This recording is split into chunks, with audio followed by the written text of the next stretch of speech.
Hey HIST 101 students, Professor Benelo here with the third of 3 videos discussing Unit 2 discussion board.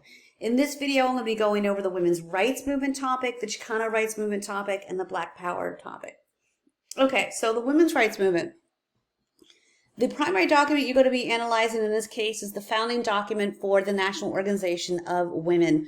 The National Organization of Women is a group that has been fighting for women's rights still to this day. It was founded in 1966, and this is a document that was its founding document.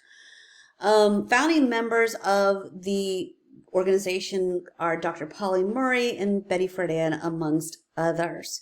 And now was formed because it was inspired by the civil rights movement to fight for inequality, okay, or fight inequality, and fight for gender equality. Because the civil rights movement for African Americans' rights inspired many other movements for equal rights. The women's rights movement, the Chicano rights movement, or Latin American movement, the Native American movement, the gay rights movement. I mean, you name it, it was all inspired.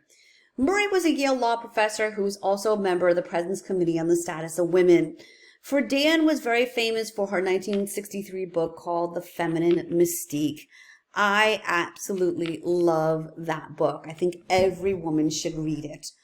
Betty Friedan surveyed women who had graduated from her alma mater, Smith College. And she found in interviewing these women that not all these women were happy housewives, being happy housewives and moms, stay-at-home moms.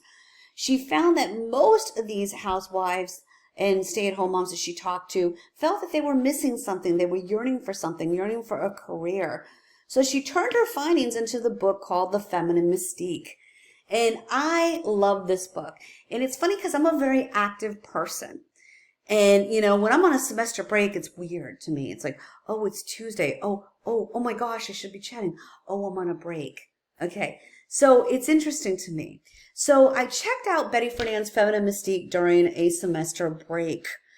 And I love to read. I'm a big reader. I take like a half hour before I go to bed just to chill and just to read. And I'm sitting there reading one night, and it was a semester break, and I'm reading The Feminine Mystique. And, you know, I usually I'm sitting on the couch with my husband. He's watching TV. I'm reading. And all of a sudden I went, and my husband went, what's wrong? And I said, oh my gosh, you're never going to believe this theory that she has.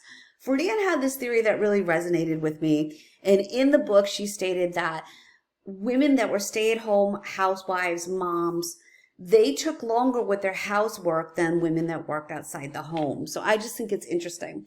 The one main flaw with Betty Friedan's work is it was mainly geared toward white middle-class women.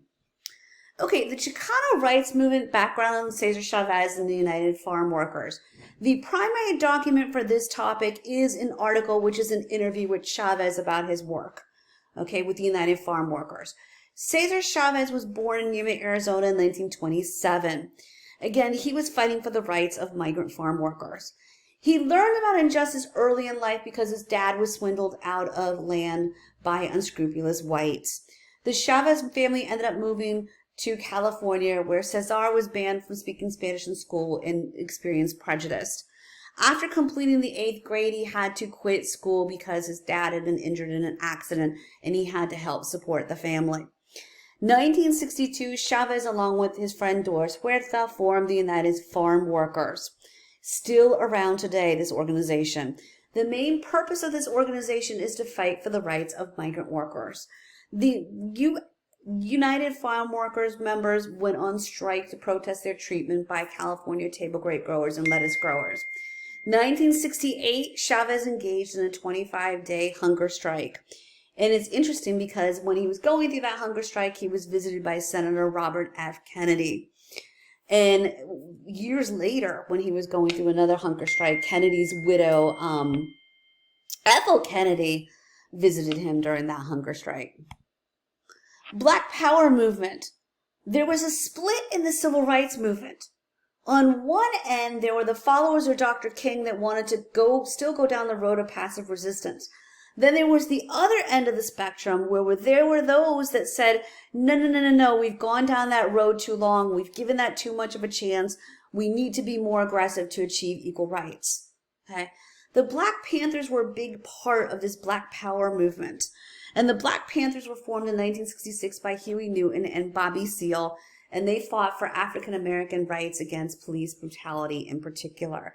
And the primary document that you're going to analyze if you choose the Black Power movement is basically a opinion piece on the civil rights movement and the rise of the Black Panthers and the Black Power movement.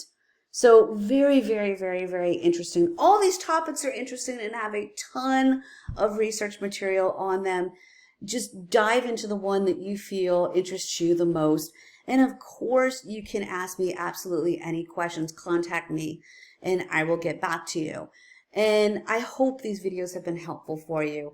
All right, everybody, good luck.